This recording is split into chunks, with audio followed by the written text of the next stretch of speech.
স্বাগত Asian news আপডেটে। আপনাদের সাথে আছি আমি ফারজানা হাসিন। গত ৩ দিনে বিএনপি চেয়ারপারসন খালেদা জিয়ার শারীরিক অবস্থা একই পর্যায়ে আছে জানিয়েছেন তার ব্যক্তিগত চিকিৎসক ডাক্তার জাহিদ হোসেন।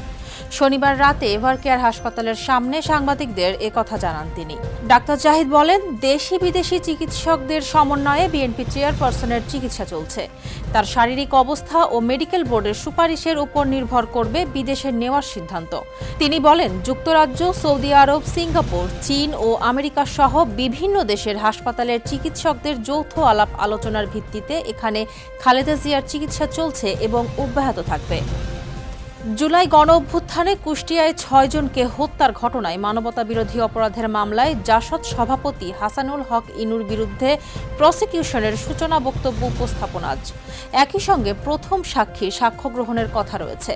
আন্তর্জাতিক অপরাধ ট্রাইব্যুনাল ২-এর বিচারপতি নজরুল ইসলাম চৌধুরীর নেতৃত্বাধীন ৩ সদস্যের বিচারিক প্যানেলের সূচনা বক্তব্যের পর এই সাক্ষ্য পেশ হবে।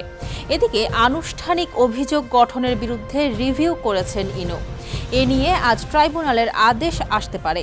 এর আগে ২ নভেম্বর জাসদের এই সভাপতির বিরুদ্ধে আনা ৮টি অভিযোগ গঠনের মাধ্যমে বিচার শুরুর আদেশ দেন ট্রাইব্যুনাল ২। বিপিএল-এর দ্বাদশ আসরের নিলাম অনুষ্ঠিত হবে আজ। গতকাল দেশীয় ক্রিকেটারদের চূড়ান্ত তালিকা প্রকাশ করেছে বিসিবি। তবে বিপিএল-এ ফিক্সিংয়ে জড়িত থাকার অভিযোগ ওঠা বেশ কিছু তারকা ক্রিকেটারের জায়গা হয়নি নিলামের এই চূড়ান্ত তালিকায়।